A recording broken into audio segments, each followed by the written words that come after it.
لله نحمده ونستعينه ونستغفره ونعوذ بالله من شرور أنفسنا وسيئات أعمالنا من يهده الله فلا مضل له ومن يضلل فلا هادي له أشهد أن لا إله إلا الله وحده لا شريك له وأشهد أن محمدا عبده ورسوله صلى الله عليه وعلى آله وسلم تسليما كثيرا يا أيها الذين آمنوا اتقوا الله حق تقاته ولا تموتن إلا وأنتم مسلمون يا أيها الناس اتقوا ربكم الذي خلقكم من نفس واحدة وخلق منها زوجها وبث منهما رجالا كثيرا ونساء واتقوا الله الذي تساءلون به والأرحام إن الله كان عليكم رقيبا يا أيها الذين آمنوا اتقوا الله وقولوا قولا سديدا يصلح لكم أعمالكم ويغفر لكم ذنوبكم ومن يطع الله ورسوله فقد فاز فوزا عظيما أما بعد فإن أصدق الحديث كتاب الله وأحسن الهدي هدي محمد صلى الله عليه وآله وسلم وشر الأمور محدثاتها وكل محدثة بدعة وكل بدعة ضلالة وكل ضلالة في النار. Ikhwan fiddin rahimani wa rahimakumullah. Kita telah selesai membahas jihadun nafsi, yaitu berjihad melawan diri kita sendiri, melawan hawa nafsu kita untuk taat kepada Allah Subhanahu wa ta'ala. Dan insyaallah sudah kita pahami 4 tingkatan dalam jihadun nafsi, dari talabul ilmi, mencari ilmu, mengamalkan ilmu tersebut, lalu mendakwahkan ilmu tadi, lalu bersabar di atas masing-masing yang 3 hal tersebut. Walafiddin rahimani wa rahimakumullah, tinggal praktek. Jadi kita sudah dapat ilmunya, tinggal bagaimana kita mengamalkan jihadun nafsi. Jadi bersungguh-sungguh dalam talabul ilmi, kemudian berupaya sekuat tenaga mengamalkan ilmu tersebut. Kemudian jika diberi kemampuan oleh Allah Subhanahu wa ta'ala, disampaikan dan didakwahkan ilmu itu kepada saudara kita, lalu kita jalani semua itu dengan bersabar terhadap ketentuan Allah Subhanahu wa ta'ala. Ikhwan fiddin rahimani wa rahimakumullah. Setelah kita mengetahui jihad yang paling agung, yaitu jihadun nafsi, jihad yang paling afdal, jihad yang pertama kali harus kita lakukan, yaitu jihadun nafsi, maka pembahasan berikutnya adalah jihad yang selanjutnya, yaitu jihadus syaitan, berjihad melawan syaitan. Ikhwan fiddin rahimani wa rahimakumullah, termasuk bagian dari akidah yang wajib ada pada diri kita, kita wajib beriman dengan adanya makhluk Allah, yaitu iblis atau syaitan.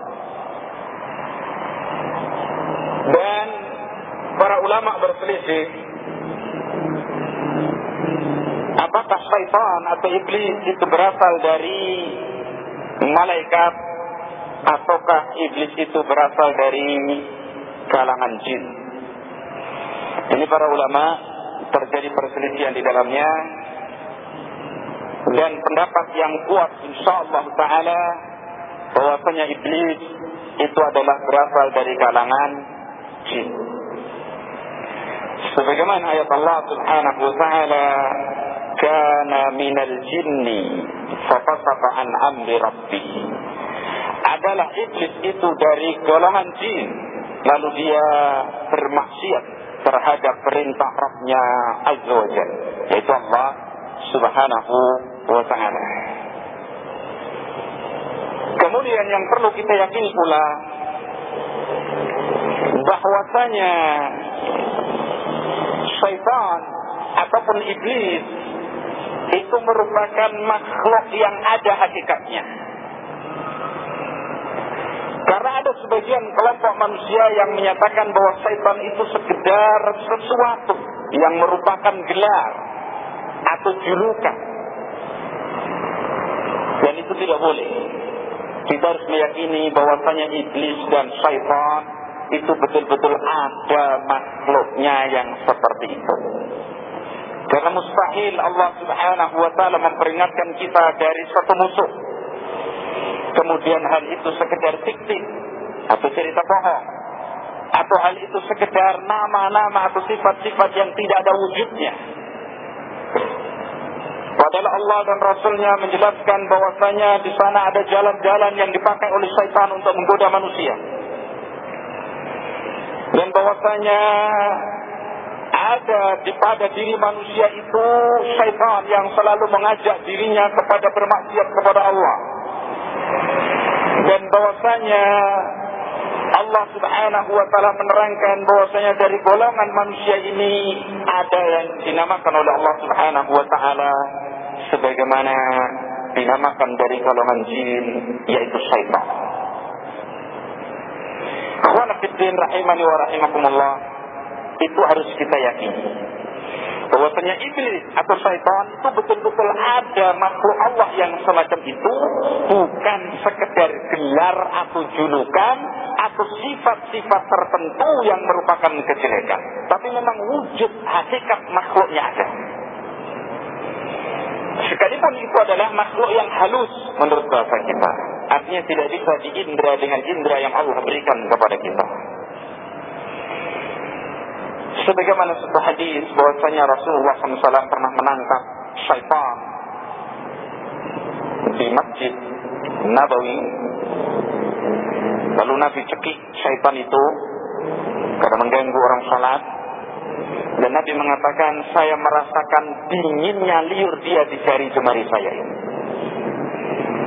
Lalu Nabi mengatakan pula, andaikan saya tidak, ibaratnya tidak mendahului saya apa yang merupakan janji Nabiullah Sulaiman alaihi salam, maka tentu sudah saya ikat di salah satu tiang masjid, lalu besoknya jadi permainan anak-anak di kota Madinah tersebut. Ikhwana fiddin rahimani wa rahimakumullah. Dan dalil-dalil yang lain yang cukup banyak menerangkan bahwasanya iblis atau syaitan itu memang ada hakikatnya. Adapun kalau orang itu nakal atau mungkin sifatnya sifat yang buruk, lalu dikatakan bahwa orang itu seperti syaitan, itu baru diserupakan. Jadi kalau memang setan itu makhluk yang punya sifat-sifat buruk, bahkan itu merupakan lambang kejelekan, maka orang yang meniru tingkah laku setan dikatakan huwa kas syaitan, dia itu seperti apa? Setan. Bahkan kita ini kadang-kadang sama anak kita, dasar anak setan. Ya, kalau anaknya anak setan, berarti orang tuanya itu yang hakikatnya dia apa? Setan. Karena sifat-sifatnya yang buruk. Seperti seorang digelari bahwasanya dia itu seperti Musa, atau dia itu kayak ular, atau dia itu ibaratnya seperti digambarkan himar, atau seperti kerbau, atau mungkin seperti yang lainnya dari binatang-binatang. Kenapa? Karena mumasalah, yaitu penyerupaan.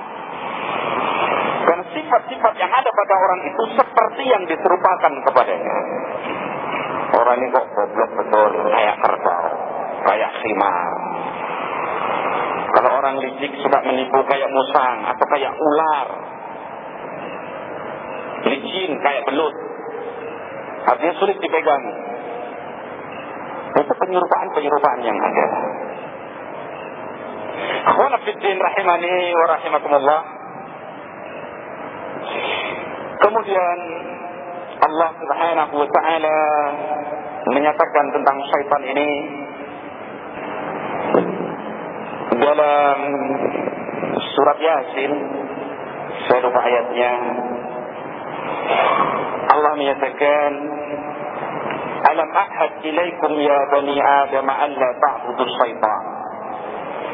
Bukankah aku telah mewasiatkan, sudah mengambil perjanjian denganmu wahai bani Adam, alla ta'budus syaitan, jangan kalian menyembah syaitan. Itu wasiat Allah dalam surat Yasin yang setiap malam Jumat dibaca dalam acara Yasinan, kecuali orang-orang yang dirahmati oleh Allah Subhanahu wa ta'ala. Jadi dalam surat Yasin yang sampai hafal dibaca tiap malam Jumat ada ayat ini. Tapi kadang-kadang membacanya tanpa menyadari hal ini. Allah berwasiat, alam ahad ilaikum ya bani Adam alla ta'budus syaitan. Bukankah aku telah mengambil perjanjian dengan kalian wahai anak Adam, jangan kalian menyembah syaitan. Nah, bentuk peribadahan kepada setan itu banyak sekali. Kalau orang sudah mengedepankan perintah setan, orang sudah mendahulukan hawa nafsunya, lalu mengalahkan kepentingan agamanya atau perintah Allah dan Rasulnya, berarti dia telah beribadah kepada setan. Apapun bentuk yang dilakukan. Itu wasiat Allah.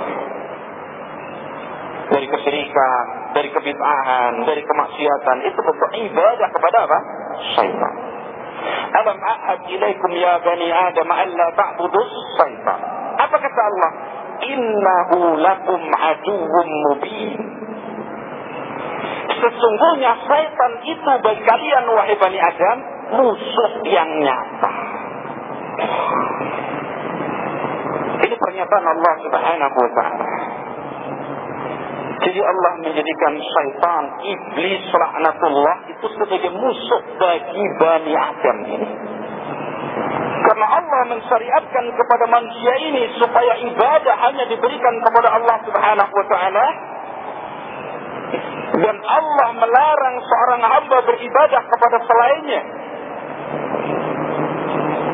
Dalam ayat ini Allah melarang seorang hamba beribadah kepada syaitan. Dan itu puncak larangan.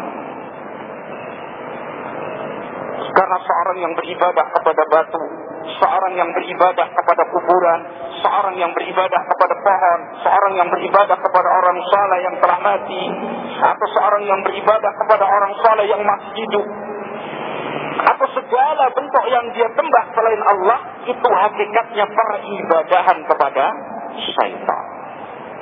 Jadi orang nggak sujud kepada setan langsung nggak masalah bagi setan. Yang penting bagi iblis dan setan bagaimana orang tidak beribadah kepada Allah.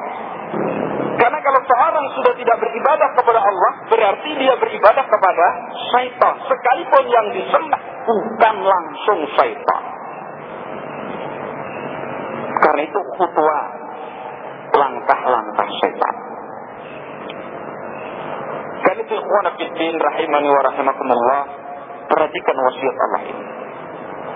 Alam ahad ilaikum ya bani Adam alla ta'budus syaitan. Bukankah aku sudah ambil perjanjian dengan kalian wahai bani Adam, jangan kalian sembah syaitan. Innahu lakum aduwwum mubin, karena setan itu musuh yang nyata bagi kalian. Karena itu kalau sebenarnya kita mau memahami sebagaimana hal itu dipahami oleh Imam Ibnu Al-Qayyim rahimahullah ta'ala, seorang yang dikatakan di dunia ini sebagai temannya syaitan, yang mau beribadah kepadanya, yang mau menjadikan syaitan itu sebagai walinya, yang mau berteman dengan iblis dan syaitan ini, sekalipun nampaknya itu berteman, tapi hakikatnya itulah musuhnya yang paling nyata. Maknanya bagaimana? Karena apa yang diberikan oleh setan, diiming-imingkan oleh setan kepada manusia. Lalu kemudian manusia ini tertipu dengan iming-iming tadi, lalu mau beribadah dan menyembah setan tadi, itu justru orang yang paling dikhianati oleh setan. Ketika dia membutuhkan kebaikan, ketika dia membutuhkan pertolongan, tidak ada pertolongan yang diberikan oleh setan, justru penghinaan kepada dirinya. Bahkan ketika Allah menghisab Bani Adam ini seluruhnya nanti di yaumul qiyamah, lalu masing-masing meneriakkan dirinya untuk minta tolong kepada sesembahannya, karena Allah tidak mau mengurusi mereka, ditinggalkan oleh Allah Subhanahu wa taala. Lalu orang yang beribadah kepada setan ini datang kepada setan, malah setan ceramah di depannya. Ceramah, berlepas diri dari perbuatannya, sampai akhirnya malah dibodoh-bodohkan orang itu oleh setan. Dan setan mengatakan, "Fala talumuni wa lumu anfusakum. Ma ana bimusrikhikum wa ma antum bimusrikhiyya." Itu kata setan nanti di yaumul qiyamah. Dan ini dikabarkan oleh Allah Subhanahu wa taala dalam Al-Qur'an. Setelah setan beralasan berlepas diri dari orang-orang yang beribadah kepada dirinya, dia mengatakan, "Fala talumuni wa lumu anfusakum." Dulu saya sekedar memberi janji-janji manis kepada kalian, lalu kalian mau mengikuti janji-janji manis tersebut karena kebodohan kalian, karena kedunguan kalian. "Fala talumuni," jangan kalian caci aku, "wa lumu anfusakum," caci diri kalian sendiri. "Ma ana bimusrikhikum," aku tidak bisa menolong kalian. "Wa ma antum bimusrikhiyya," kalian juga tidak bisa menolong aku. Kalau setan sudah dari asalnya, iblis sudah dari asalnya mengerti bahwa calon tempatnya di neraka, tapi dia berupaya mencari teman dari Bani Adam ini untuk diperosokkan ke dalamnya. Kan seseorang yang mau memperhatikan ayat Allah Subhanahu wa taala ini dan semisalnya banyak, apa kata Allah? "Innahu lakum aduwwun mubin." Sungguhnya setan itu bagi kalian musuh yang nyata. Kadang orang kalau bertengkar dengan saudaranya sesama manusia, dia ngerti itu musuh saya. Tapi kenapa dia tidak paham bahwa setan itu musuhnya yang paling utama, yang setiap detik, bahkan kalau bisa kurang dari setiap detik, setan itu berupaya menyeret kalian, wahai manusia, dari siratal mustaqim kepada sirat al-jahim, jalan yang menuju kepada neraka jahannam. Perhatikan itu. Di sana ada orang yang menyembah Allah dengan perasaannya, khusyuk memang, menangis memang, kayaknya dia sudah berada di puncak tauhid, tapi hakikatnya dia cuma ditipu daya oleh syaitan. Perhatikan bagaimana bangganya ahli bid'ah dengan kebid'ahannya. Lihatlah bagaimana senangnya orang yang bodoh dengan kebodohannya. Dia senang tenggelam dengan kebodohannya, dengan khayalan setan yang diberikan kepadanya, dia bisa khusyuk dalam ibadah. Bahkan seolah-olah setan memperkenalkan dirinya dengan Allah secara langsung. Apa yang kamu lihat itulah hakikatnya Allah.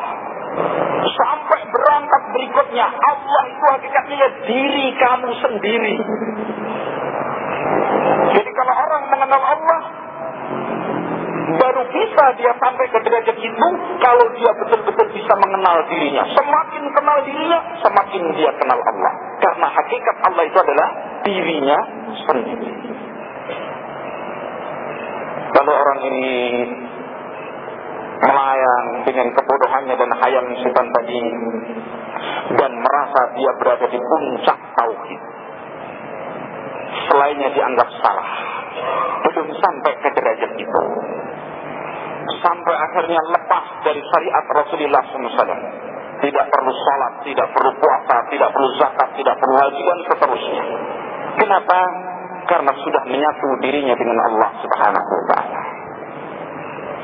Akidah yang semacam itu dibela mati-matian, dipertahankan, diajarkan, didoktrikan kepada setiap muridnya. Ingat, istilah murid itu istilah thariqah sufiyah. Padahal itu adalah tipu daya syaitan. Innahu lakum aduwwun mubin. Setan itu adalah musuh kalian yang sebenarnya. Kalau ahli bidah itu setan pengikutnya. Ahli syirik itu setan dari manusia itu. Setelah dia dirayu setan beribadah kepada setan, disuruh mendakwahkan kesesatannya.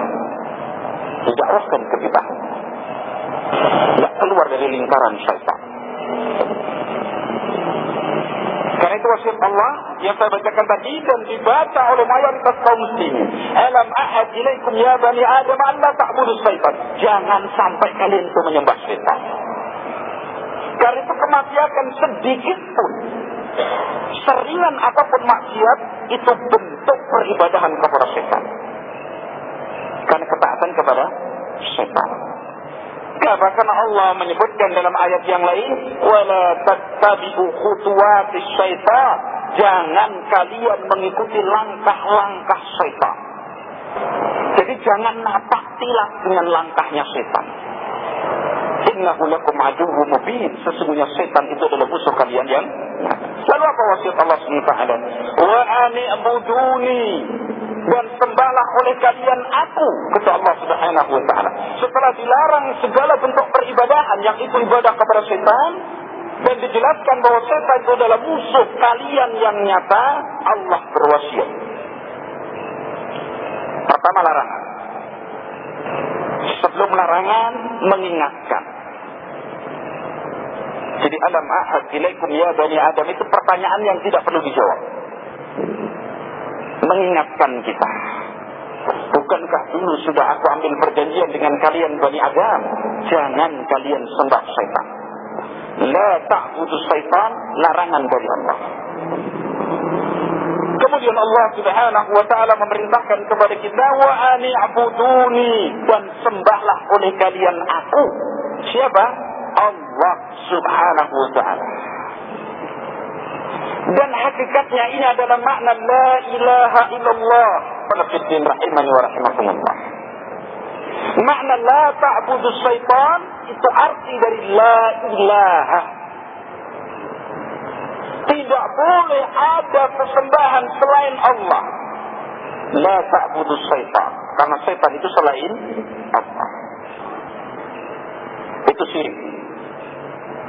Wa ani'buduni. Makna apa? Illallah. Karena itu dalam Islam itu cuma dua hal. An-nafyu wal isbat. Menolak dan menetapkan. Kalau sudah ada pada diri kita dua hal itu tadi, sudah cukup agama itu bagi kita. Islam itu tidak banyak. Jadi la ta'budu syaitan wa ani'buduni, dan sembahlah oleh kalian aku. Hadza shiratul mustaqim. Itu adalah jalan yang lurus. Shiratul mustaqim. Berarti apa itu shiratul mustaqim? Ibadah kepada Allah Subhanahu wa ta'ala. Shiratul mustaqim, peribadahan kepada Allah Subhanahu wa ta'ala. Karena Allah mengatakan wa ani'buduni hadza shiratul mustaqim. Lalu Allah mengajak supaya kalian itu berpikir sehat. Wa laqad adalla minkum jibillan katsira. Afalan taqulu ta'qilun. Allah melanjutkan, bukankah syaitan itu telah menyesatkan dari kalangan manusia ini generasi yang begitu banyak. Generasi ke generasi terus. Dari sekian banyak masa manusia yang digiring oleh setan menjadi korban. Walaqad adalla minkum, wahai bani Adam, jibilan katsira, kelompok-kelompok yang banyak. Afalam takunu ta'qilun, belumkah kalian bisa menggunakan akal kalian? Jadi kalau kalian lihat bahwasanya manusia yang di sana itu begitu banyak yang sesat, Setiap hari yang digeluti adalah kesyirikan dan kebid'ahan. Enggak ada cahaya ilmu dalam kehidupannya. Tenggelam dalam kemaksiatan kepada Allah Subhanahu wa taala. Begitu banyak golongan manusia yang semacam itu. Setiap saat, setiap hari kita lihat. Walaqad adalla minkum jibillan katsira, sudah terlalu banyak yang sesat. Afalam takunu ta'qilun? Apakah kalian masih mau mendaftarkan diri kalian kepada kelompok yang sesat tadi? Lalu kalian tidak mau menggunakan akal sehat kalian? Itu pertanyaan dari Allah Subhanahu wa taala. Akhwana fiddin rahimani wa rahimakumullah. Dengan 3 ayat ini saja sebenarnya kita bisa memahami pemahaman yang demikian dalam. Dan kalau kita betul-betul mau memahami dengan pemahaman yang benar, kita akan mendapatkan ilmu yang demikian bagus. Bahwasanya Islam itu menuntut dari kita ini 2 hal itu tadi. Lepaskan dari diri kita seluruhnya ini bentuk peribadahan kepada siapapun selain Allah. Jadi tidak ada lagi penyembahan kepada orang saleh, tidak ada lagi DP, itulah jawanya, atau tabarruk, atau ibaratnya beribadah kepada wali-wali, tidak ada lagi penyembahan kepada pemimpin, tidak ada lagi peribadahan kepada syaitan. Lepas diri seorang muslim dari kungkungan kesyirikan, memerdekakan dirinya dan menjadikan satu sesembahan, yaitu Allah Subhanahu wa ta'ala. Khawanafiddin rahimani wa rahimakumullah. Allah Subhanahu wa ta'ala sampai menggambarkan yang makna penggambaran itu Allah mengambil perbandingan. Seorang budak yang punya satu majikan dan seorang budak yang punya banyak majikan, mana yang lebih baik kehidupannya? Kita jangan mikir yang banyak majikan banyak gajinya. Budak ini bukan beban, budak itu gak digaji. Jadi seorang budak punya satu majikan, ini ada budak punya banyak majikan, mana yang lebih bagus kehidupannya? Itu untuk perbandingan syirik dengan tauhid. Menjawab ikhwan fiddin rahimani wa rahimakumullah. Seorang budak yang punya banyak majikan, dia akan bingung dalam kehidupannya. Majikan yang satu memerintahkan dia kemari, dalam waktu yang sama majikan yang lain meminta dia untuk melakukan ini. Dalam waktu yang sama majikan yang lainnya minta pula. Apa yang bisa dia lakukan? Bingung dia dalam kehidupannya. Mau ini tidak dilaksanakan, itu majikannya, yang ini juga majikannya, yang itu juga majikannya, yang di sana juga majikannya. Dalam waktu yang bersamaan satu orang diminta untuk melakukan perbuatan yang berbeda-beda. Berbeda dengan orang yang punya satu majikan. Perintahnya jelas dan hanya itu yang ditaati. Rahimani wa rahimakumullah. Itu Allah jadikan gambaran tentang seorang yang beribadah mentauhidkan Allah Subhanahu wa ta'ala dengan seorang ahli syirik yang menyembah selain Allah. Kalau manusia ini hidup punya satu sesembahan saja, yaitu Allah Subhanahu wa ta'ala, hidupnya akan baik. Karena dia tidak punya kecenderungan dalam dirinya kepada selain Allah. Lucu kembali hanya kepada Allah Subhanahu wa ta'ala dan tidak butuh kepada selain Allah Subhanahu wa ta'ala. Akhwana fiddin rahimani wa rahimakumullah. Kembali kepada pembahasan, itulah keterangan Allah tentang syaitan. Di dalam ayat yang lain, surat Fatir ayat 6, Allah Subhanahu wa ta'ala menyatakan, sesungguhnya syaitan itu bagi kalian adalah musuh. Ingat, Allah Subhanahu wa ta'ala menyatakan di dalam Al-Quran bahwa syaitan itu musuh bagi kalian. Inna syaitana lakum aduun. Kata Allah, sesungguhnya syaitan itu bagi kalian adalah musuh. Lalu Allah memerintahkan kepada kita, "Fattakhiduhu aduwwa." Kalau itu menurut saya, kata Allah, itu musuh bagi kalian, saya perintahkan kalian untuk mengangkat setan itu menjadi musuh bagi kalian. Setelah Allah menerangkan, memberitahu, memberikan ilmu kepada kita, ma'rifah kepada kita, bahwasanya syaitan itu adalah musuh bagi kita, lalu Allah perintahkan kita agar mengangkat, mengumumkan, menjelaskan, mendahirkan bahwasanya syaitan itu adalah kita angkat jadi musuh kita. Karena itu ikhwana fiddin rahimani wa rahimakumullah, nyatakan permusuhan dan perperangan terhadap syaitan dan taati Allah subhanahu wa ta'ala saja. Karena itu perintah Allah. Jadi Allah memerintahkan supaya kita mengangkat, menjadikan syaitan itu sebagai musuh bagi diri kita. Karena itu mulai saat kita mengenal ilmu ini, bahkan alhamdulillah kalau sebelumnya, maka wajib kita nyatakan peperangan, permusuhan, kebencian, berlepas diri dan seterusnya terhadap syaitan dan segala khutuwatnya, langkah-langkah syaitan. Karena seorang tidak bisa melakukan jihad kalau dia tidak mengenal siapa yang dia hadapi. Kadang orang salah berjihad, bukan musuh diperangi. Orang lagi enak-enak tidur di hotel, dianggap itu musuhnya, dibom hotelnya, mati mereka. Ini orang berjihad tapi tidak kenal musuhnya. Karena itu dalam ayat-ayat yang saya sebutkan, apa maksudnya? Karena ada syariat berjihad melawan setan, kenali setan itu sebagai musuh kalian, baru kalian bisa memeranginya. Tidak mungkin kita ini akan berlepas diri dari syirik secara benar kalau kita tidak mengenal apa itu kesyirikan. Mustahil. Orang menyatakan saya tidak berbuat syirik, saya hanya beribadah kepada Allah, tapi dia tidak mengenal syirik. Lalu kita lihat dia berdoa dengan khusyuk dan khudunya di dekat kuburan orang saleh, dianggap itu tidak berbuat syirik.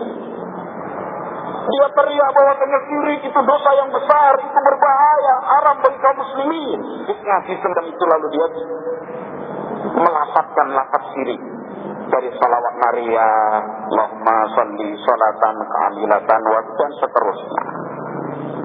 Atau salawat badar yang penuh dengan tawassul yang syirkiyah, tawassul yang syirik. Salatullah salamullah ala yasin ala taha. Pada Yasin dan Toha itu bukan Rasulullah SAW. Tidak pernah Nabi dinama Yasin. Yasin itu nama surat, maka dinamakan kepada Nabi. Nabi itu namanya Ahmad, namanya Muhammad, Al-Qasim, dan seterusnya yang disebutkan oleh Rasulullah SAW. Dinama Yasin, kali namanya apa? Toha. Yasin dan Toha itu nama surat. Kenapa nggak disebut dinamai Qaf gitu atau Alif Lam Mim?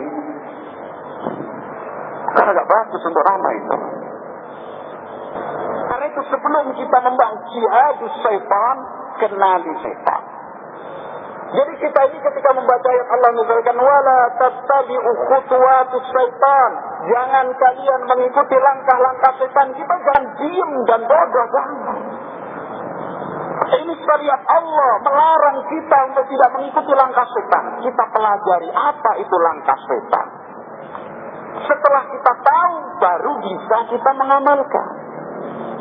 Kalau sekedar teriak wala tattabi'u khutuwatus syaitan terus, lalu dia malah menapak tilasi jejak langkahnya setan. Apa gunanya lisan dengan kakinya berbeda? Dan itu nggak mungkin seorang itu akan melawan musuhnya secara benar, dan nggak mungkin dia akan menang mengalahkan musuhnya kalau dia tidak ngerti langkah-langkah musuhnya ini. Itu kalau berkelahi ngawur itu namanya.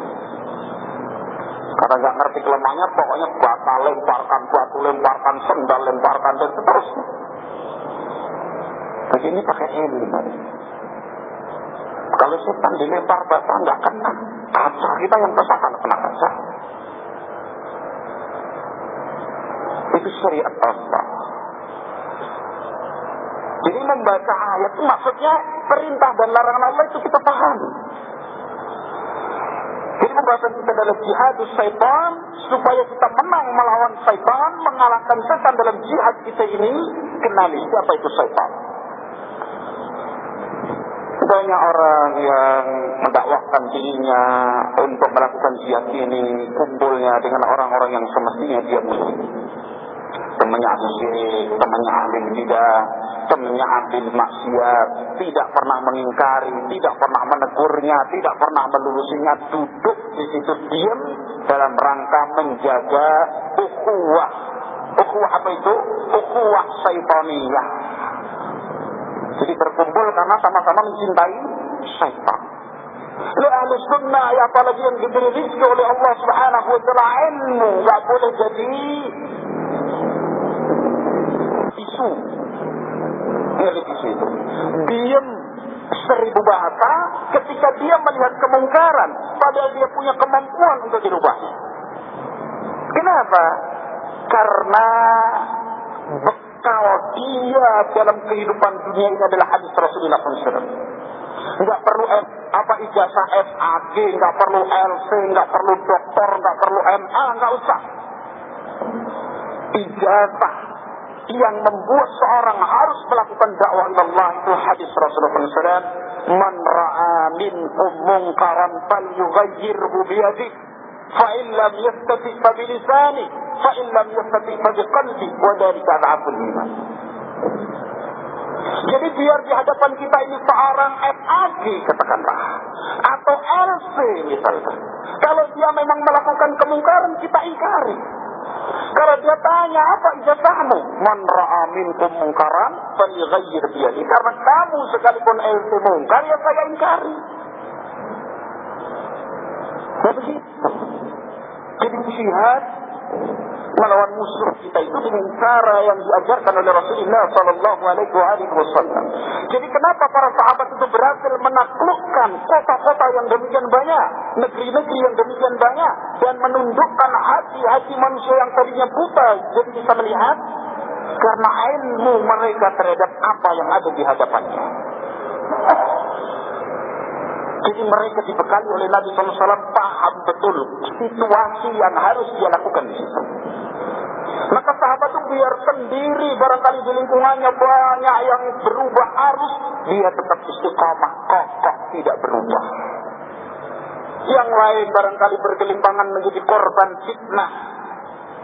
Tapi seorang yang diberi rizki oleh Allah, ilmu, kokoh. Bicara dengan ilmunya. Kalau nggak ada ilmunya, diam. Kalau ada ilmunya, sampaikan. Tidak peduli orang yang di sampingnya, di lingkungannya. Radiyah man radiyah, sahibah man sahib. Yang senang silahkan senang, yang nggak senang ya silahkan tidak senang. Jadi ukurannya dari sunnah Rasulullah Sallallahu Alaihi Wasallam. Di jihad pakai ilmu. Nah, jihad yang dibimbing dengan ilmu semacam ini insya Allah tidak menimbulkan keributan, tidak merobek keamanan di tengah-tengah masyarakat, tidak menimbulkan keresahan, tidaklah resah dengan sunnah kecuali ahli bidah, tidaklah bingung dengan kesyirikan kecuali ahli syirik. Jadi kalau diingkari kesyirikannya, yang paling bingung itu ahli syirik. Jadi adanya ahli tauhid, adanya ahli sunnah, itu tidak membuat keamanan jadi terobek atau membuat keresahan di masyarakat, tidak. Warahmatullahi rahimani wa rahimakumullah. Jadi demikianlah untuk supaya kita ini berhasil dalam berjihad melawan syaitan, hendaklah kita betul-betul mengenal siapa itu syaitan dan bagaimana langkah-langkah syaitan. Maka seorang yang cerdas, dia akan segera belajar apa yang merupakan khutwat syaitan, langkah-langkah syaitan, yang dengan itu syaitan berupaya menarik Bani Adam ini untuk mengikuti jalan dia. Ikhwana fiddin rahimani wa rahimakumullah. Qala al-Imam al-Allamah Ibn al-Qayyim rahimahullah ta'ala, berkata Imam Ibn al-Qayyim rahimahullah ta'ala, wa amma jihadus syaitan, adapun jihad melawan syaitan, famartabatani, maka ada dua kedudukan. Al-Imam Ibn al-Qayyim rahimahullah ta'ala berkata, wa amma jihadus syaitan famartabatani, adapun jihad melawan syaitan itu ada dua martabat, ada dua kedudukan. Isdahuma, salah satu dari keduanya, jihaduhu ala dab'i ma yulki ilal abdi minas subuhati was syukukil qadihati fil iman.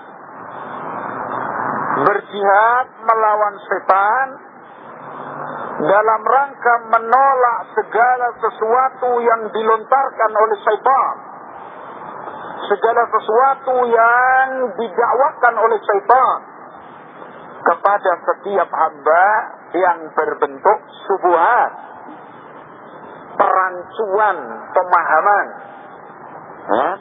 wasukuk, keraguan-raguan, al-qadihati, yang membuat cacat fil iman, di dalam iman. Jadi kalau kita simpulkan, jihad pertama melawan syaitan, tingkatan pertama, dan ini bukan urutan artinya, dua, salah satu dari keduanya, itu adalah berjuang, mengajak kita ini untuk mengangkat setan sebagai musuh kita, lalu kita tolak segala yang datang dari musuh ini tadi, yang berbentuk subuhat.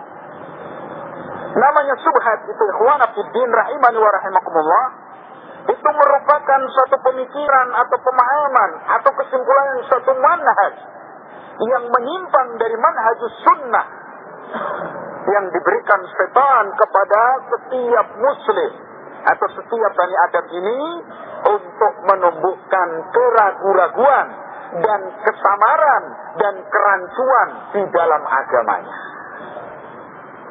Karena itu Al-Imam Ibn al-Qayyim rahimahullah menyatakan, salah satu pintu yang menyebabkan seorang hamba masuk ke dalam neraka dan terperosok kepada kekufuran yang nanti mengarahkan ke neraka, yaitu pintu subuhat. Yaitu apa? Suatu ajaran atau katakanlah bisikan-bisikan syaitan yang diberikan kepada kita manusia ini, hamba Allah ini, untuk menumbuhkan keraguan-raguan di dalam agama. Dan kita tidak mungkin melawan setan dalam rangka menolak subuhat ini kecuali dengan al-ilmu. Karena itu yang biasanya menjadi makanan setan dari sisi subuhat itu adalah orang-orang yang kurang memperhatikan ilmunya. Karena masuknya lewat itu. Sehingga orang yang semacam ini mendapatkan satu sedikit pengajaran yang barangkali dibingkai dengan kalimat-kalimat sunnah, padahal hakikatnya itu adalah bid'ah. Dia sudah goncang, dia sudah bingung, dia sudah rancu untuk membedakan mana yang hak dan mana yang batil. Kadang-kadang hari ini sekedar dikatakan bahwa si fulan mendapatkan kucuran dana, semua orang sudah ragu terhadap si fulan itu tadi. Kenapa? Karena bekalnya yang demikian sedikit dan kurang perhatiannya terhadap ilmu yang datangnya dari Allah dan Rasulnya, akhirnya tumbuhlah subuhat di dalam dirinya. Karena itu ikhwana fiddin rahimani wa rahimakumullah, perhatikan bahaya pertama dari langkah setan, subuhat. Dan yang jadi korban subuhat itu biasanya tidak kemudian menjadi ahli maksiat, tidak harus. Bahkan jarang yang jadi ahli maksiat dalam bentuk maksiat praktis. Seperti maksiat praktis. zina, minum khamr, mabuk-mabukan, mencuri, itu biasanya enggak seperti itu. Justru yang jadi korban setan dari subuhatnya itu orang yang ruku, sujud dengan khusyuknya beribadah kepada Allah, tapi semuanya itu di atas kebidahan. Karena itu Imam Ibnul Qayyim menjelaskan tentang poin yang pertama ini, subuhat. Jadi sebagaimana kita berupaya sekuat tenaga untuk meraih ilmu yang membuahkan ketakwaan. Karena seorang yang bertakwa kepada Allah Subhanahu wa taala dengan takwa yang benar yang didasari dengan ilmu, Allah akan berikan rizki kepada orang itu tadi Al-Furqan. Bukan majalah Al-Furqan, Al-Furqan. Yaitu apa? Kemampuan untuk membedakan antara yang hak dengan yang batin. Kemampuan untuk membedakan mana yang hakikat dan mana yang sekedar majaz. Kemampuan untuk melihat mana yang sebenarnya ini alat dan mana yang sekedar besi tua. Mana kawan, mana lawan, mana sunnah, mana bid'ah, mana syirik, mana tauhid, mana maksiat, dan mana yang betul-betul ibadah ketaatan kepada Allah Subhanahu wa taala. Ini penting, ikhwana fiddin rahimani wa rahimakumullah. Dan ini harus dijadikan bekal ilmu yang semacam ini, lebih-lebih ketika kita hidup pada kondisi yang seperti ini. Fitnah sudah tidak pernah mentolerir kita. Tidak hanya orang yang jahil yang dirampas pemahamannya oleh fitnah itu, bahkan orang-orang yang diberi rezeki ilmu oleh Allah Subhanahu wa taala dibuat kelimpungan oleh fitnah yang terjadi hari ini. Kecuali orang-orang yang dirahmati oleh Allah Subhanahu wa taala. Karena itu hati-hati dengan tipu daya setan. Awalnya Allah Subhanahu wa taala memberi rezeki orang ini, diperjalankan, diberi petunjuk berjalan di atas manhajus salaf. Walhamdulillah. Tapi apa kemudian setan berhenti dan menyerah? Nah, justru ini merupakan kerja yang harus dicanangkan, harus diprogramkan secara benar oleh setan. Jadi orang-orang yang nampak tamasuk berpegang teguh dengan sunnah, kuat dalam agamanya, kuat dalam ibadahnya, ini oleh setan diberi subuhat, keraguan-raguan, ajaran yang dinampakkan sebagai satu ilmu, sebagai satu kebenaran, sebagai suatu yang hak, sebagai satu sunnah, yang hakikatnya itu adalah sekedar subuhat dari setan. Ikhwan fiddin rahimani wa rahimakumullah. Karena itu perlunya kita melakukan jihad melawan setan dalam perkara yang pertama ini, menolak segala subuhat. Karena itu bersegeralah untuk talabul ilmi, mencari ilmu. Bersegeralah untuk mengenal sunnah. Bersegeralah untuk sungguh-sungguh dalam taat kepada Allah, sampai Allah letakkan di dalam diri kalian itu al-yaqin. Kalau Allah sudah berikan keyakinan dalam diri kita, yang keyakinan itu adalah keyakinan yang ilmi, yang dibangun di atas ilmu dari Al-Quran dan Sunnah, maka subhat kayak apapun tidak akan bisa mengalahkan dirinya. Kita contoh salaful ummah, orang terbaik dari umat ini, bahkan orang terbaik dari seluruh Bani Adam setelah para nabi dan rasul. Siapa dia? Abu Bakar As-Siddiq radhiyallahu anhu. Ketika didatangi oleh orang-orang musyrikin, syaitan dari kalangan manusia ini datang kepadanya mau menebarkan syubhat. Sahadis Rasulullah SAW mengkisahkan kepada mereka tentang perjalanan Isra wal Mi'raj. Karena dianggap peristiwa Isra dan Mi'raj ini mustahil secara akal, dan itu memang benar. Maka dimanfaatkan oleh syaitan yang berbentuk manusia ini, setelah dia berguru kepada syaitan dari keturunan iblis ini tadi, datanglah dia ke Abu Bakar. Dalam bahasa saya ungkapkan, datanglah orang musyrik kepada Abu Bakar mengatakan, wahai Abu Bakar, saudaramu telah betul-betul gila. Siapa? Kata Abu Bakar. Muhammad, saudaramu. Kenapa? Bagaimana tidak gila dia menceritakan satu kisah yang konyol, yang tidak bisa dicerna oleh akal, cerita yang sekedar melucu, katakanlah. Masa dia mengatakan bahwa dia telah diperjalankan oleh Tuhannya dari Masjidil Haram ke Masjidil Aqsa di Palestina, lalu dia naik katanya menghadap Rabbnya di atas langit yang 7 sana, dalam perjalanan yang tidak lebih dari 1 malam. Apakah itu tidak mustahil? Apakah itu bukan cerita yang konyol? Bukankah itu kegilaan? Kata orang-orang musyrik kepada Abu Bakar As-Siddiq. Apa jawab Abu Bakar? Siapa yang menceritakan kepada kalian tentang kejadian itu?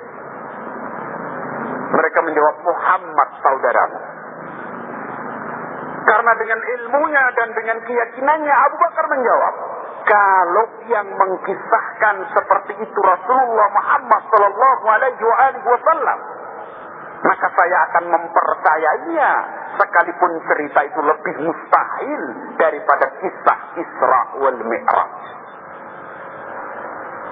Allahu Akbar. Begitulah bagaimana Abu Bakar As-Siddiq menolak syubhat.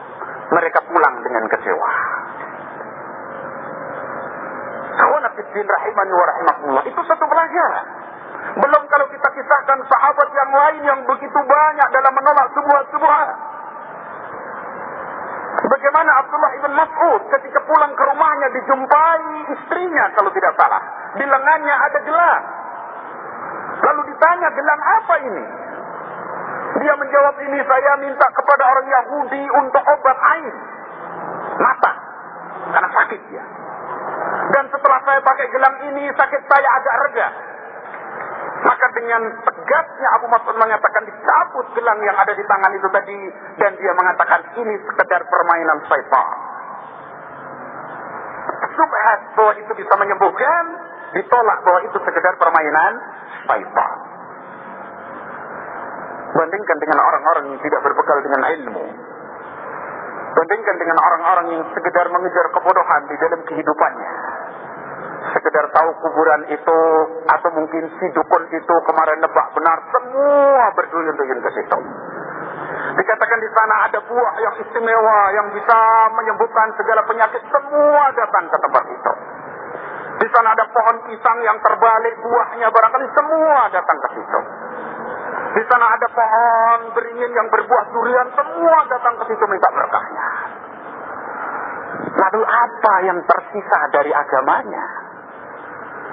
Kalau hari ini kabar barangkali keanehan itu dia ke situ, besok datang lagi kabar keanehan dia ke sana, besok lagi datang sampai mati dia sekedar ada kabar keanehan lalu dia jual agamanya. Lalu apa yang tersisa dari agamanya?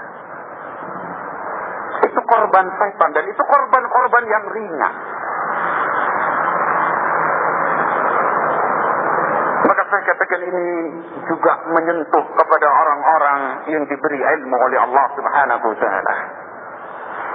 Sebagaimana yang pernah saya kisahkan tentang kisah Muqatil ibn Sulaiman, seorang alim terhadap tafsirul Quran, lalu kemudian datang berdebat dengan Jaham ibn Safwan.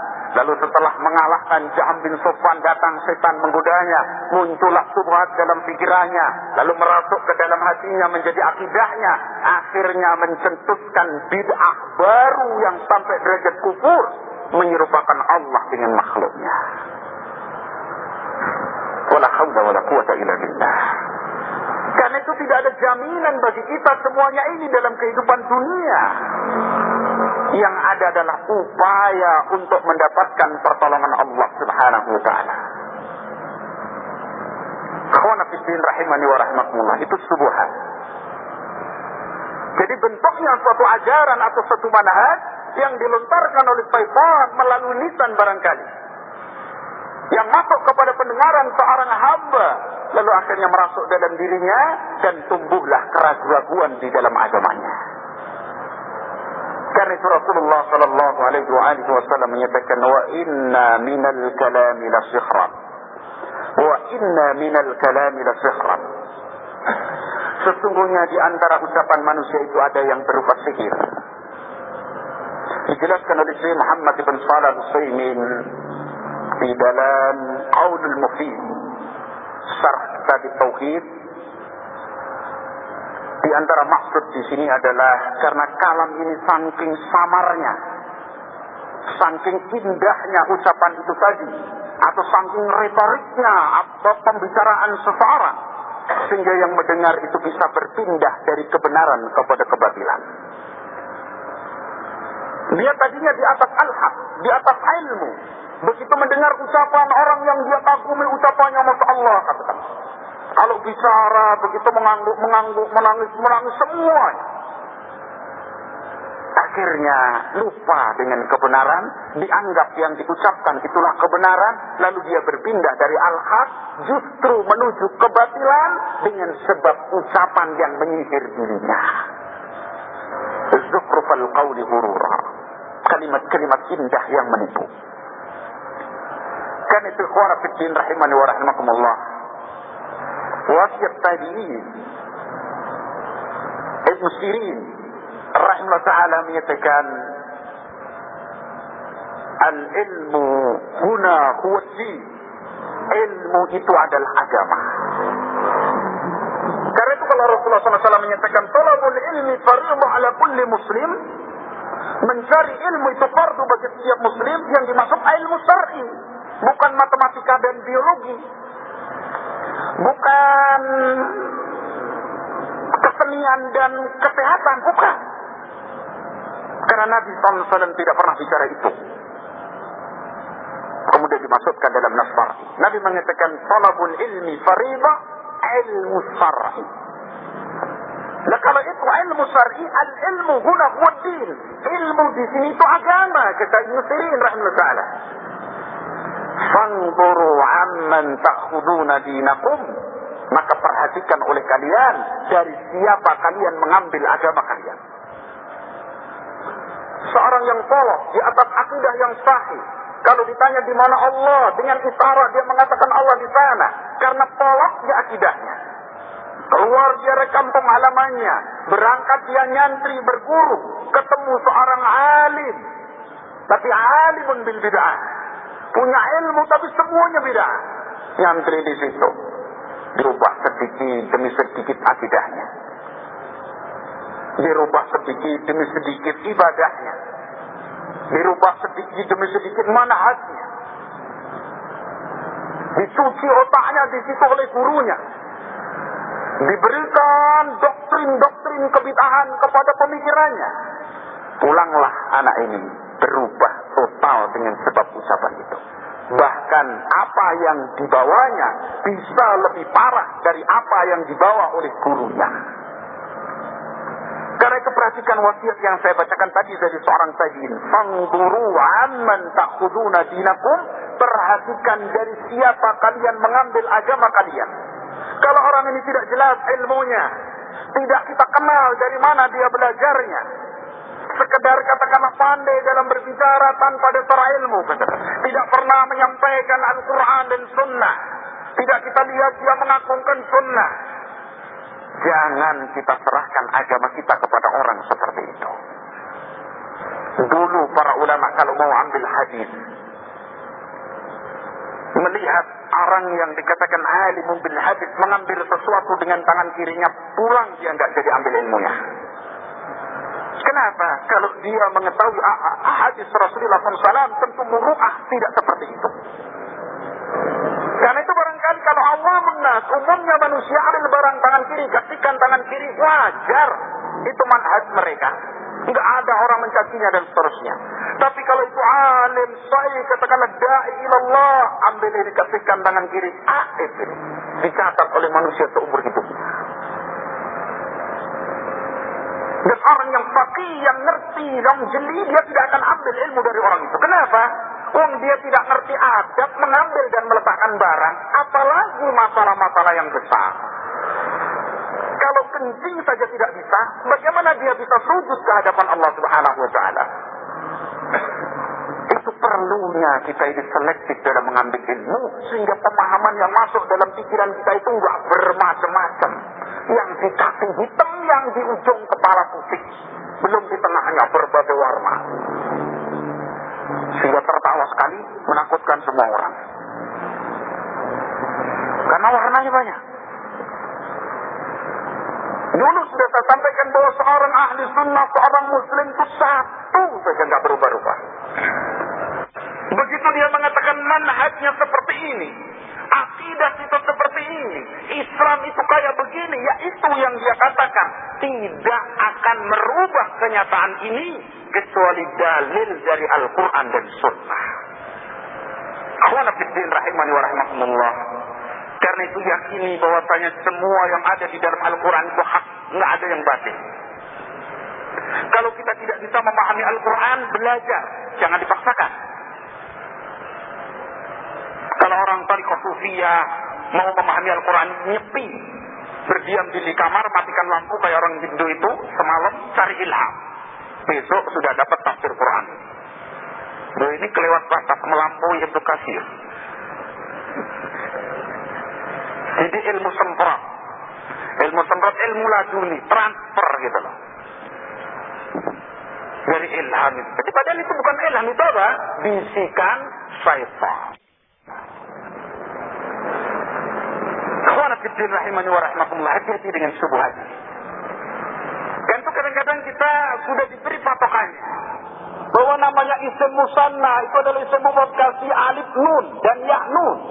Contohnya kitabani atau kitabaini, dikasih masjidun, bingung lagi. Kalau kitabun, kitabani, kitabaini. Lah kalau masjidun, bingung lagi, nggak bisa. Apa maksud saya dengan contoh ini? Kenali patokan dan kenali rumus. Yang lain diukur ke rumus itu tadi.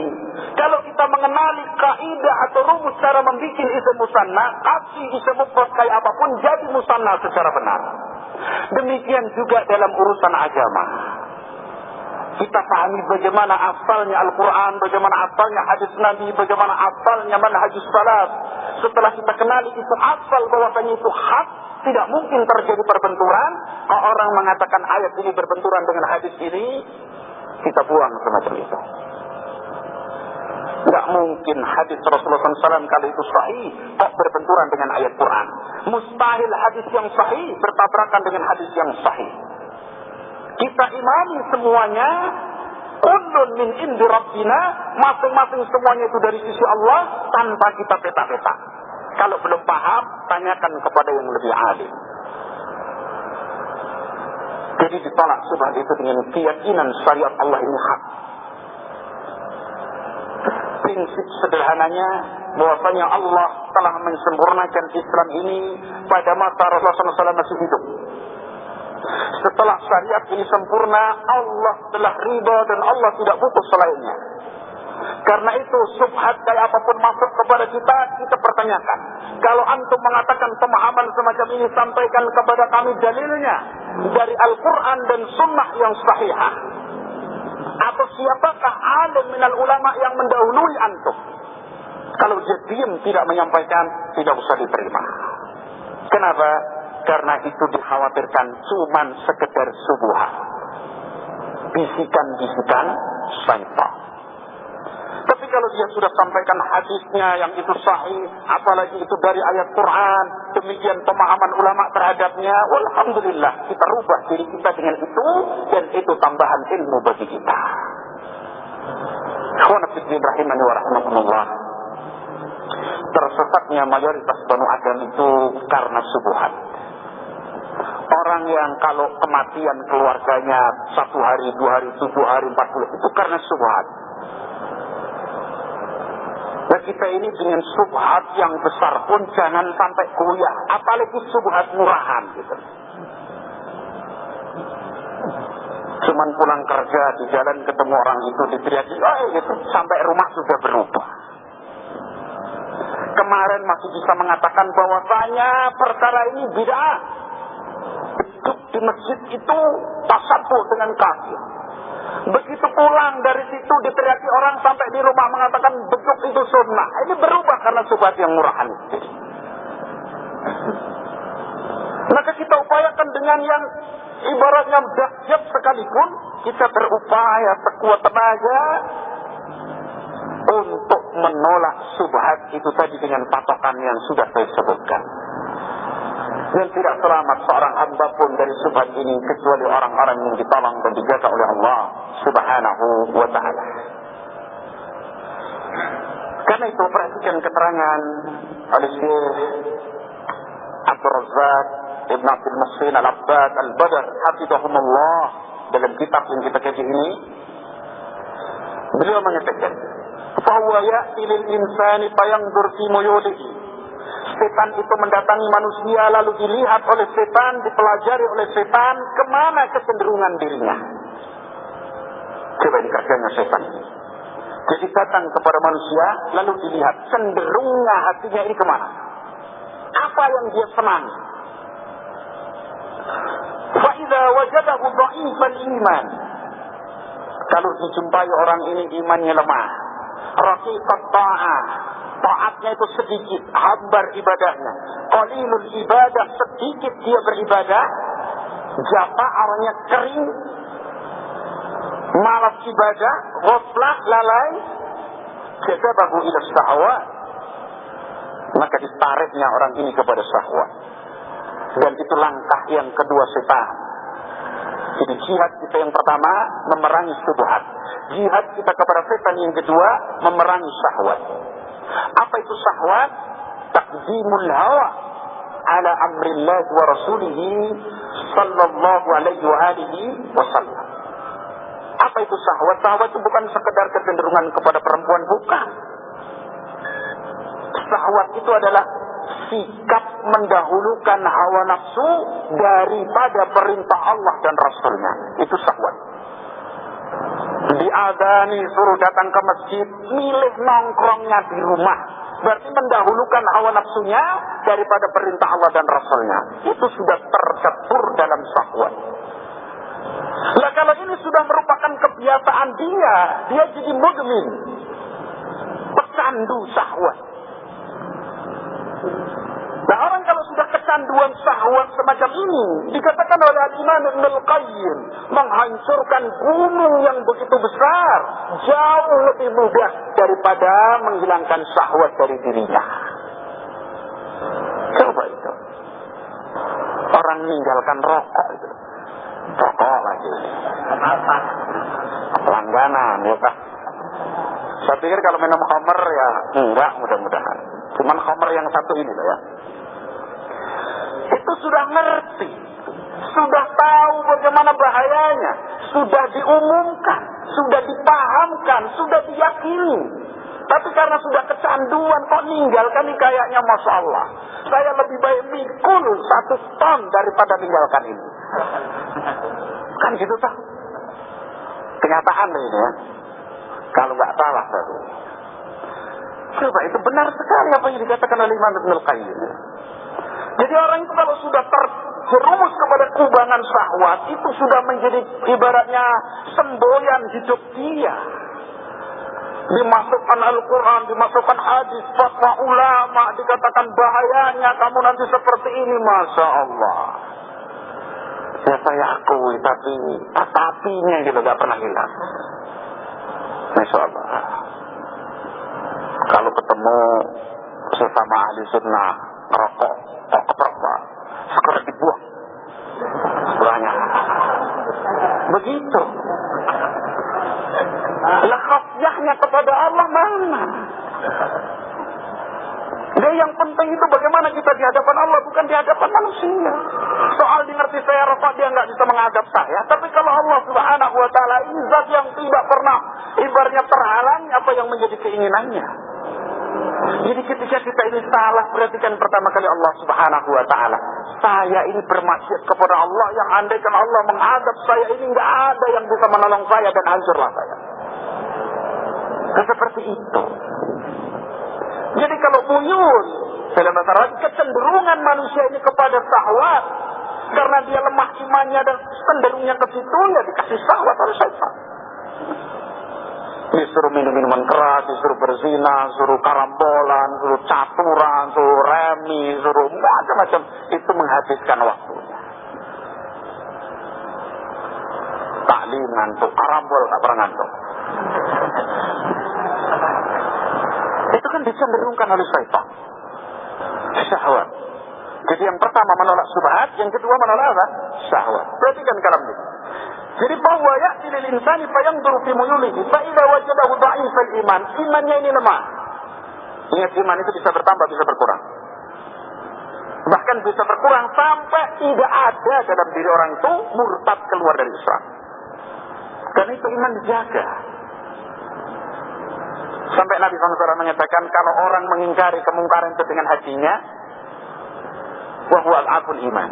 Dalam riwayat yang lain, tiba di belakang itu, artinya kalau sudah pakai hati kok enggak pakai, artinya di belakangnya lagi enggak ada sedikit pun sisa iman dalam dirinya. Jadi mendengar maksiat kok malah senang ibaratnya, ini enggak hidup imannya. Enggak tumbuh. Kerasan betul di situ. Dengerin maksiat atau menikmati kemaksiatan. Dhaif iman. Iman itu bisa lemah. Kalau iman lemah itu bisa dirasakan dalam bentuk apa? Hambar ibadah. Khusyuk enggak ada. Banyak lalai. Banyak dalam kehidupannya ini dengan sekedar mengumbar kelalaian. Jarang mengingat bagaimana nanti kalau saya mati, bagaimana dikubur, ditanya oleh Allah, bagaimana kesulitan yaumul qiyamah, enggak tergambar dalam dirinya. Nah, orang semacam biasanya banyak tertawa. Tawa terus enggak ada yang nyuruh, tertawa terus. Mubah aja enggak, makruh enggak, haram, tertawa juga. Orang kentut tertawa kan.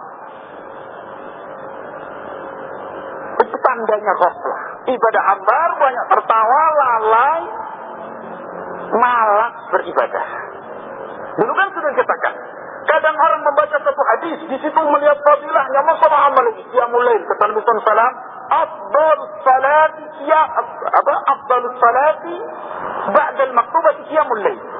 Afdalus salat ba'dal maktubati qiyamul lail. Paling afdalnya salat setelah salat fardu itu qiyamul lail. Ngerti masalah fadilahnya qiyamul lail. Pada saat sepertiga malam yang akhir Allah turun ke langit dunia.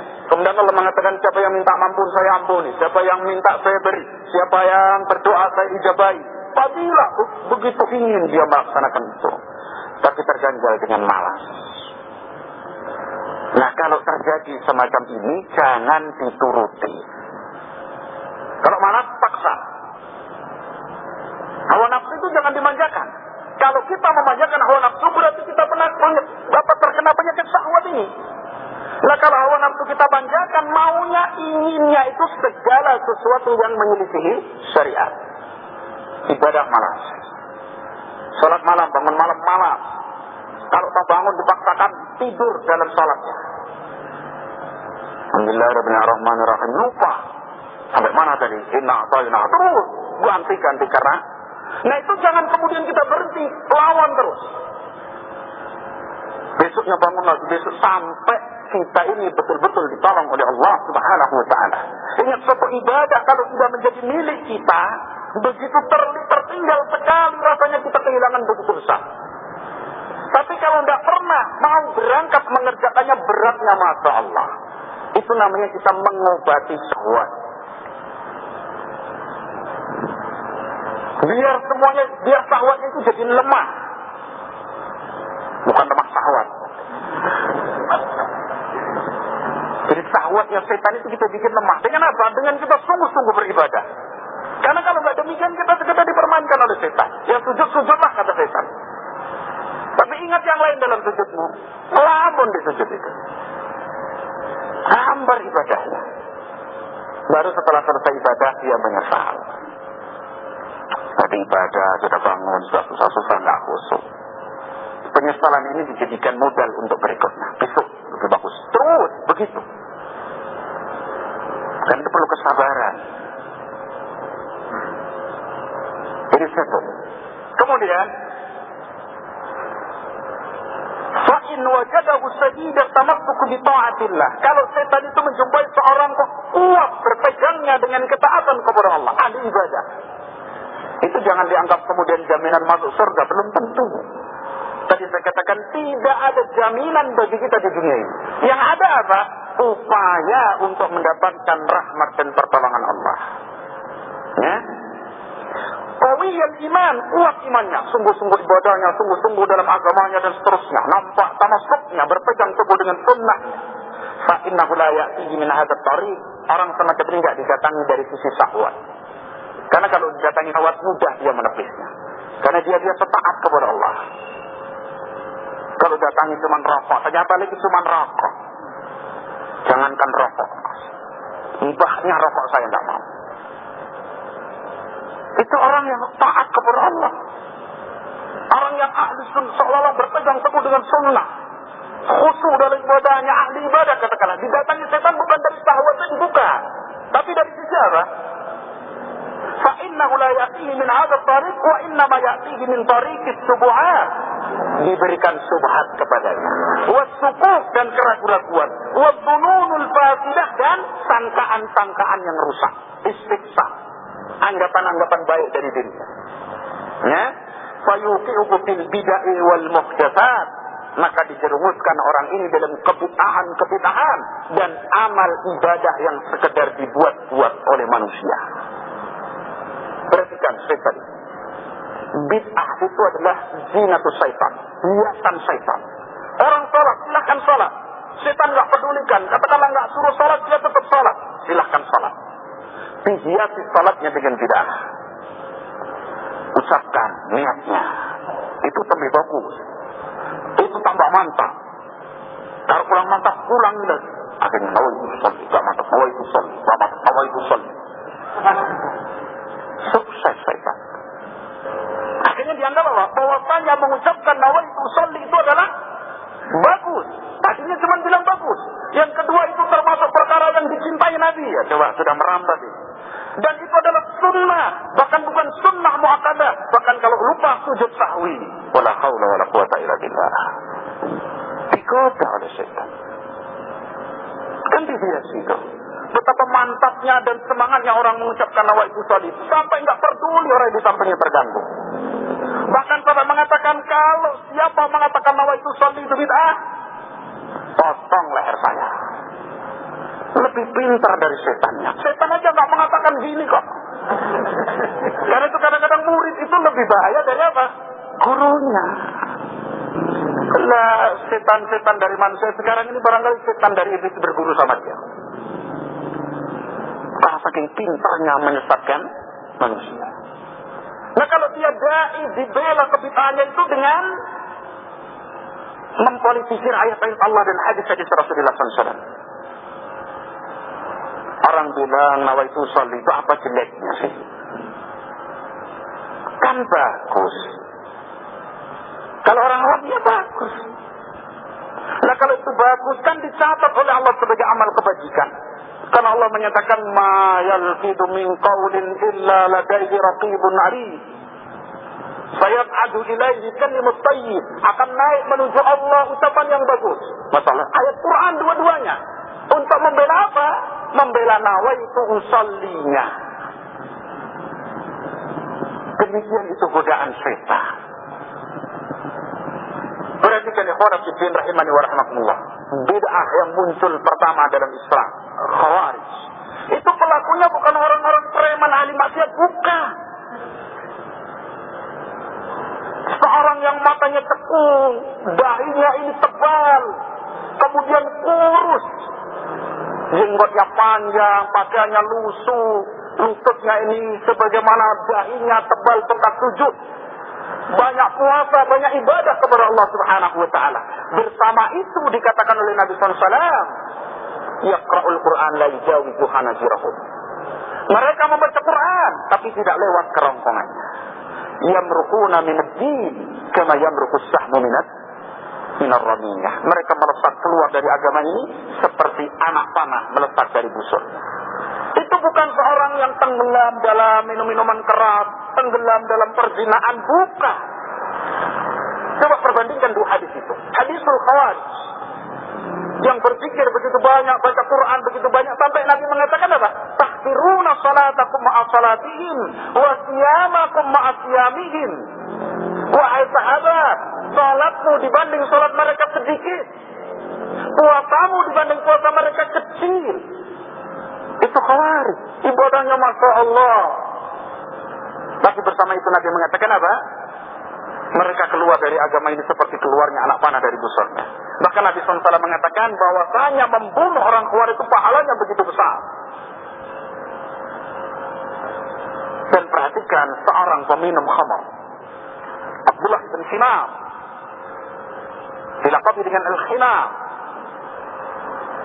karena kasus minum khamar, berkali-kali minum khamar, dihukum oleh Rasulullah SAW. Dikatakan para sahabat pegang orang ini sampaikan ke hadapan Nabi. Dihukum oleh Nabi SAW dengan dicambuk, karena hukuman minum khamar dicambuk. Maka dicambuk oleh para sahabat. Di antara sahabat itu ada yang melaknat dia. Dilaknatnya ini Himar, peminum khamr. Karena saking sering kalinya dihukum, masih kasus seperti itu lagi. Jangan dicontoh ya. Jangan dicontoh ini. Didatangkan kepada Nabi, dihukum seperti itu, dilaknat oleh sahabat. Apa kata Nabi SAW? La tal'anu. Jangan kamu laknat orang ini. Fa innahu yuhibbullah wa rasulah. Karena dia mencintai Allah dan Rasulnya. Masya Allah. Karena itu benarlah apa yang dikatakan oleh Imam Sufyan Ats-Tsauri rahimahullah ta'ala. Al-bid'atu ahabbu ila al-iblis min al-ma'siyah. Bid'ah itu lebih dicintai iblis daripada maksiat. Fa inna ma'siyata yutabu 'alaiha.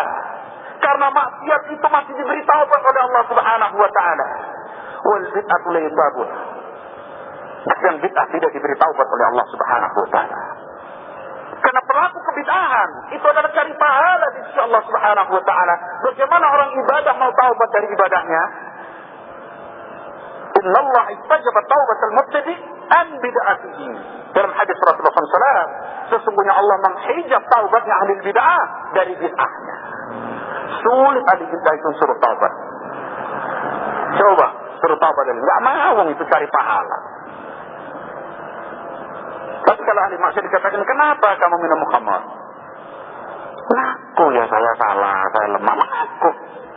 Karena itu Nabi mengatakan orang yang minum khamar itu masih dikatakan mencintai Allah dan Rasulnya. Sedang Khawarij yang sujud, rukuk, baca Quran, puasa sampai sedemikian itu tadi, justru dikatakan apa? Keluar dari agama ini secepat keluarnya anak panah dari busurnya. Ini ahli ibadah, tapi di atas bid'ah. Ini ahli maksiat dan tidak kotor kecintaannya kepada Allah dan Rasulnya. Jadi kalau orang pemuda kok sudah tumbuh di kebid'ahan, harapan kecil. Selamat, untung besar. Diharapkan, Masya Allah, kayaknya nggak ada harapan. Gak potongannya kayak gitu loh. Tapi kalau ini pelaku maksiat apa dan seterusnya masih mungkin diluruskan.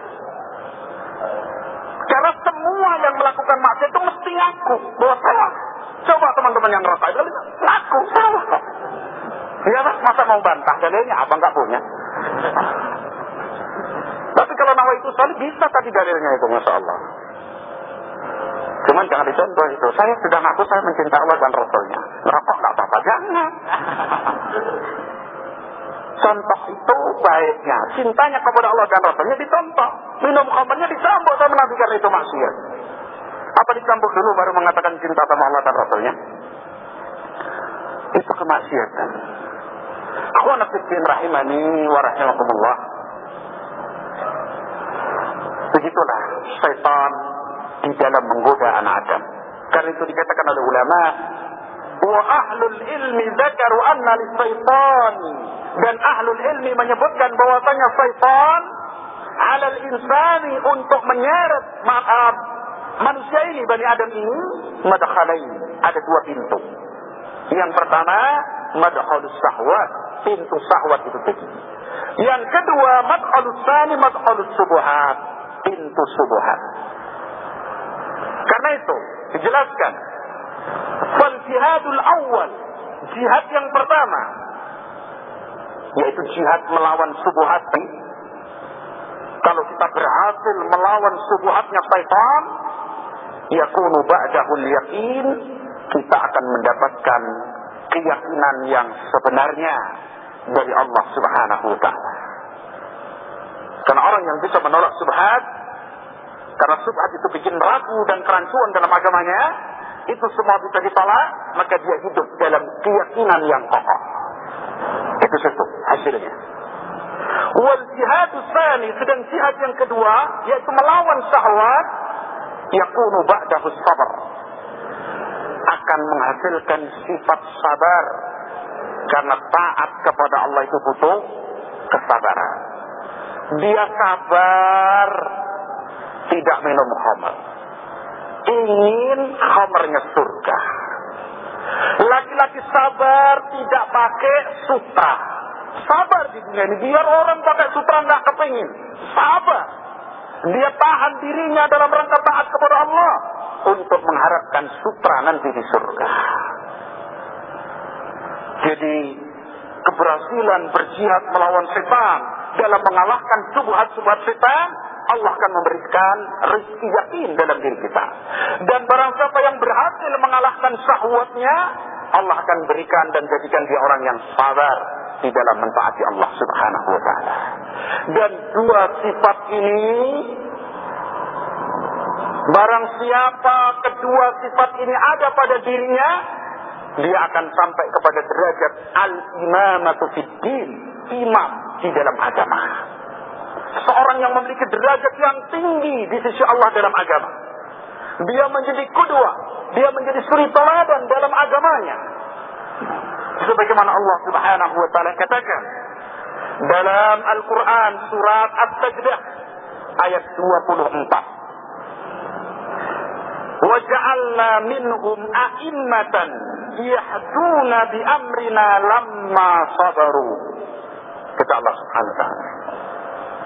Dan kami jadikan di kalangan mereka, Bani Israel, imam-imam dalam agama yang mereka memberi petunjuk dengan perintah kami, dengan perkara kami, lamma sabaru, ketika mereka sabar. Dengan sabar dapat al-imamah fiddin. Wa kanu bi ayatina yuqinun, dan mereka terhadap ayat-ayat kami adalah yakin. Yakin terhadap agama Allah, sabar dalam mentaati perintah Allah Subhanahu wa ta'ala. Wasbir li hukmi rabbi, sabarlah terhadap hukum Allah. Kita mengenal tauhid, menyembah Allah saja, tidak berbuat syirik, pokoknya mengesahkan Allah dalam peribadahan, menolak semua bentuk kesyirikan. Kita istiqomah, sabar di atas semua itu. Sekalipun diganggu orang, dicaci maki, disingkirkan, dibuang, sabar sampai menemui Allah. Allah menyatakan, wa'bud rabbaka hatta ya'tiyakal yakin. Sembah Rabbmu ini sampai datang kepadamu kematian. Jadi nyembah Allah itu jangan musiman. Dapat rezeki, sembah Allah. Kalau enggak, libur dulu. Jangan. Allah perintahkan kepada Rasulnya Muhammad SAW, wa'bud rabbaka hatta ya'tiyakal yakin. Sembah Rabbmu sampai mendatangimu al-yakin, al-maut, kematian.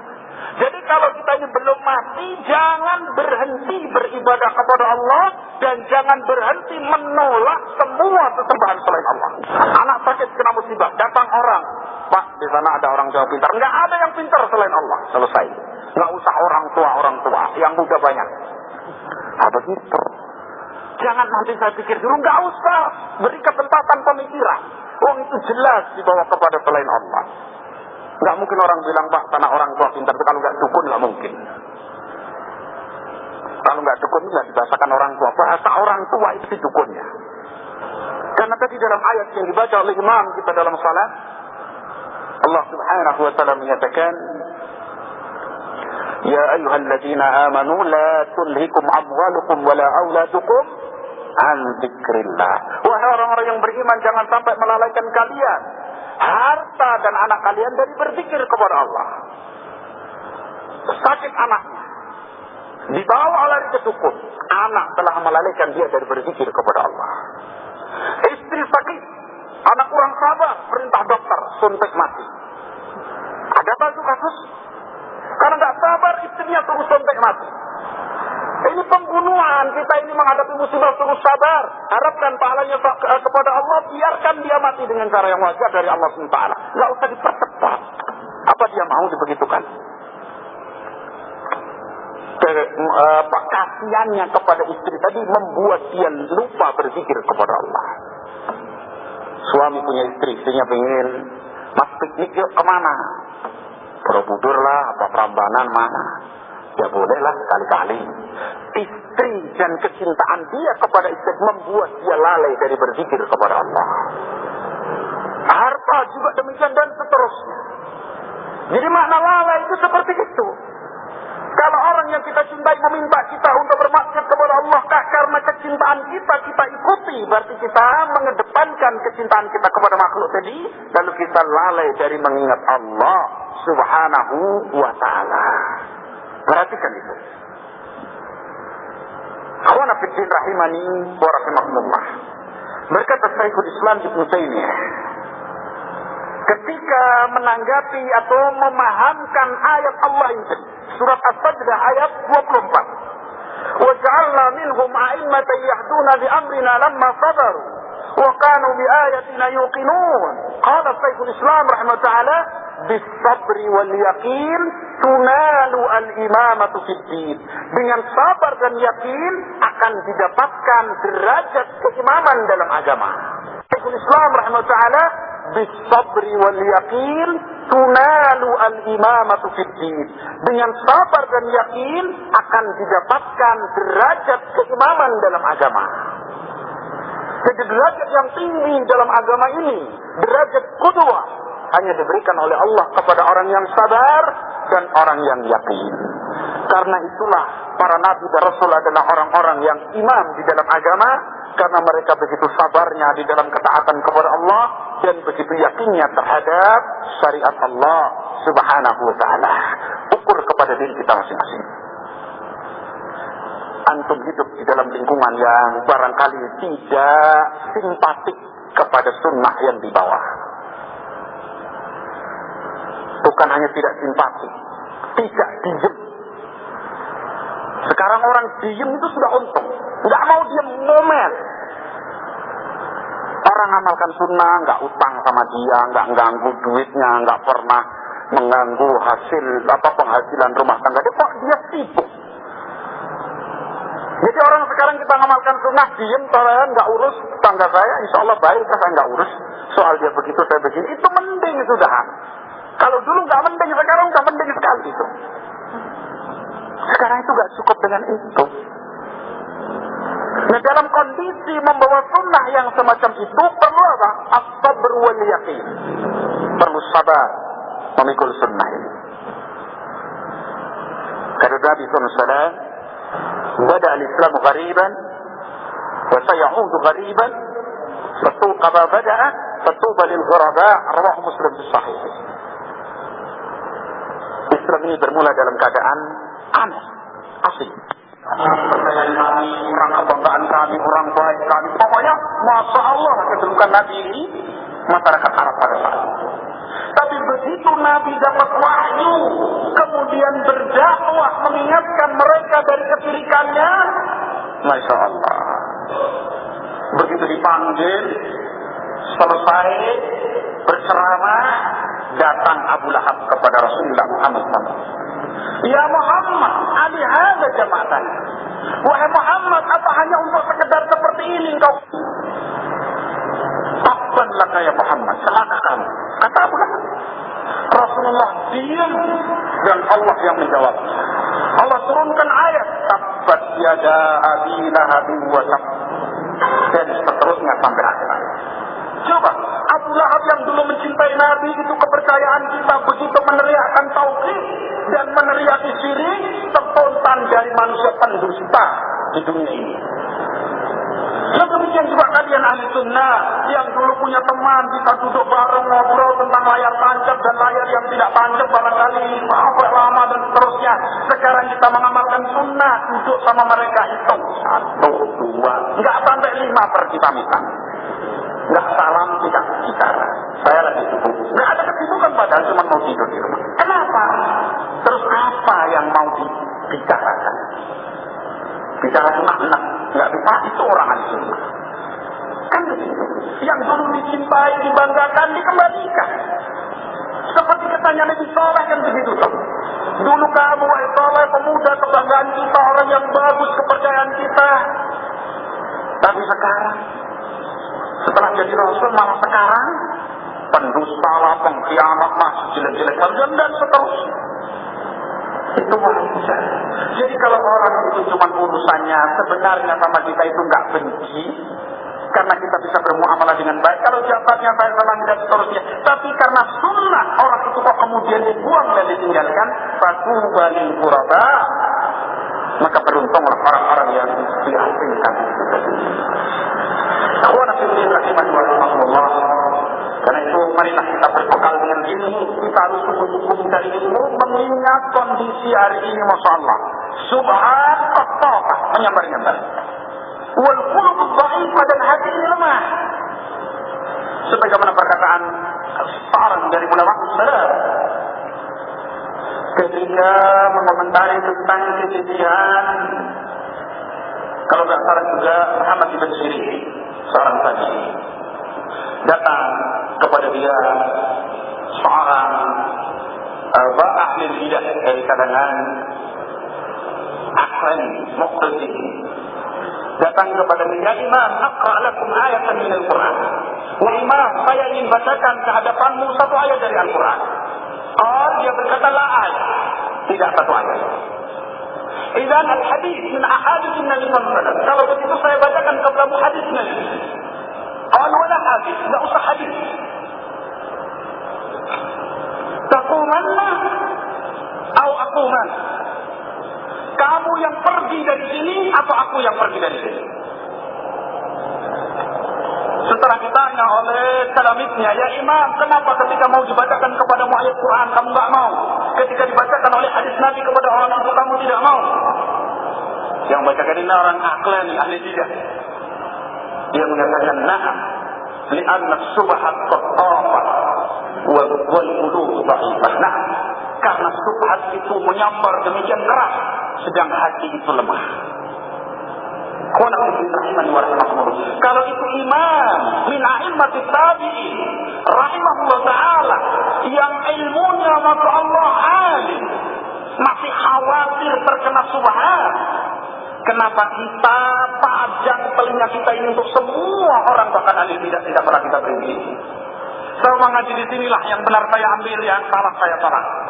Besok di situ ada pengumuman daurah, di situlah. Kalau baik saya ambil, kalau saya tolak. Besok di situ lagi ada daftar kajian, saya ngaji di situlah. Kalau baik saya ambil, kalau salah saya tolak.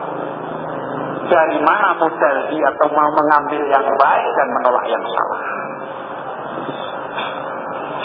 Karena kalau sudah ditolak itu tadi berubah manhajnya, bagaimana mau menyaring ini yang hak dengan yang batil sedang dia tidak punya ilmu?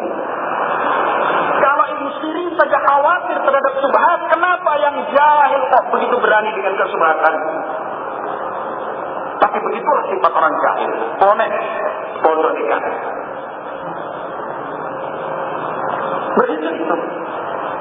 Jadi akhirnya termain-mainkan dengan subhat, nggak pernah ada kepastian. Nah di sana katanya begini, mau tanya dalilnya juga nggak tanya. Ngaji di sana katanya nggak seperti itu. Terus mana yang benarnya? Daripada musik tak usah ngaji. Kesimpulannya itu bukan baik, tapi kesimpulannya itu tambah parah. Karena itu apa wasit ulama salaf seperti Hasan al-Basri dan semisalnya, la tumakin udunaikan sahibil hawa. Jangan kamu pasang telingamu untuk mendengarkan ucapannya ahli bidah. Jangan. La tujalisu ahlal bidah. Jangan kamu duduk bermajlis dengan ahli bidah, tak usah. Saya cuma bicara-bicara tentang harga semen kok. Dan nanti kalau lama-lama buntutnya bukan semen, anak ahli bidah itu licik dan bergaya seperti seorang saudara. Karena ilmu yang dipakai ilmu syaitan. Lihat iblis ketika menggoda agama, datang manis, senyum, masya Allah, atau kalah jenis seperti temannya menasihati Adam. Saya ini menasihati ibarat bapak saya Adam, saya menasihati.